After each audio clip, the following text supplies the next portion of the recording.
दोस्तों नमस्कार। आज फिर एक कहानी के साथ, कहानी छोटी लेकिन सीख बड़ी, और सीख वही महान जो जीवन में उतर जाए, और ज्ञान वही श्रेष्ठ जिससे जीवन संवर जाए।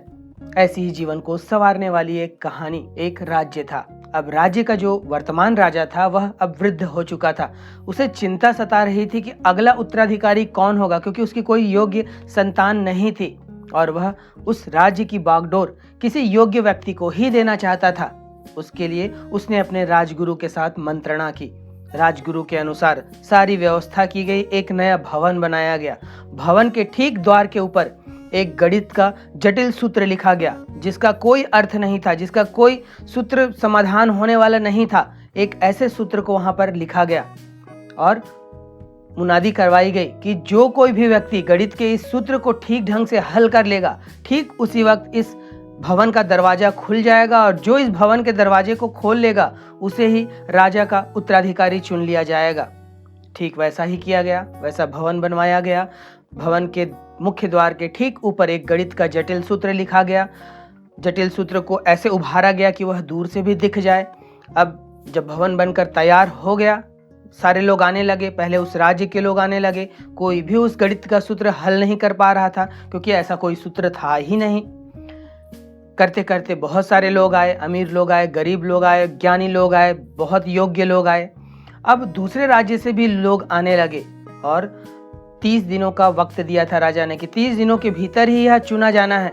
ठीक 30वें दिन बहुत दूर के राज्य के 3 व्यक्ति आते हैं।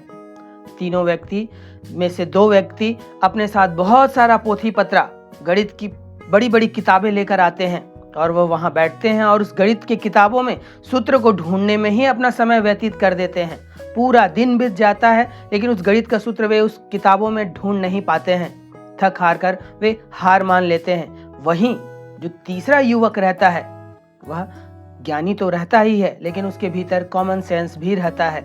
सामान्य ज्ञान भी उसके भीतर रहता है कि क्या सही क्या गलत, किस समय में क्या निर्णय लेना है। और वह ठीक उस द्वार के पास में बैठकर आधे घंटे ध्यान में जाता है। ध्यान में जाकर वह आत्मचिंतन करता है कि यह समस्या है तो समाधान भी होगा, अगर यह सूत्र है तो इस सूत्र का भी कहीं ना कहीं हल होगा। लेकिन उसी ध्यान के दौरान में जब वह आत्मचिंतन करता हुआ बैठता है, अपने आप को शांत करता है, तब उसके बुद्धि में एक बात आती है कि चलूं और मैं मुख्य द्वार के पास पहुंचूं। और वह ठीक मुख्य द्वार के पास पहुंचता है। अब उसका कॉमन सेंस उसे यह कहने को कहता है कि जरा दरवाजे को धकेल कर तो देखूं, और उस कॉमन सेंस के तहत वह दरवाजे को खोलने की कोशिश करता है, और वह दरवाजा बहुत आसानी से खुल जाता है। दरवाजा जब खुलता है तो भीतर एक नया राजभवन तैयार होता है, और उसी व्यक्ति को उस राज्य का राजा चुन लिया जाता है। तो दोस्तों, योग्य व्यक्ति वही है जो समस्या का समाधान करना जानता है। समस्याएं जीवन में आती रहेंगी। हम जब से जन्म लेते हैं तब से लेकर मृत्यु तक, और पता नहीं मृत्यु के बाद वहां की क्या क्या समस्याएं हैं। तो हमारा वजूद अगर है तो समस्याएं हमारे साथ ही जुड़ी हुई हैं, हमारे साथ चिपकी हुई हैं। हमें उसका समाधान वही शांत ढंग से ढूंढना होगा। जिस प्रकार भवन के ठीक ऊपर में गणित का एक कठिन सूत्र था, जिसके हल के लिए पता नहीं लोगों ने क्या क्या उपाय किए, बड़े बड़े शास्त्र का अध्ययन किया, बड़े बड़े पोथियों का अध्ययन किया, उसमें हल ढूंढे गए, लेकिन हल कहाँ मौजूद था? दरवाजे को धकेलने में। वैसे ही हमारे जीवन में जटिलताएं आती हैं, समस्याएं आती हैं, विपदाएं आती हैं, और हम बड़े बड़े हल ढूंढने में लग जाते हैं कि ये ऐसा वो वैसा। विद्वानों से मिलने लगते हैं, तथाकथित बुद्धिजीवियों से मिलने लगते हैं, और जितने लोगों से मिलेंगे उतने लोग आपको उतना ही नया सूत्र पकड़ा देंगे कि ये कर लो, ऐसा हो जाता है। लेकिन जब भी समस्या आए, हमें अपने आप को शांत करना होगा।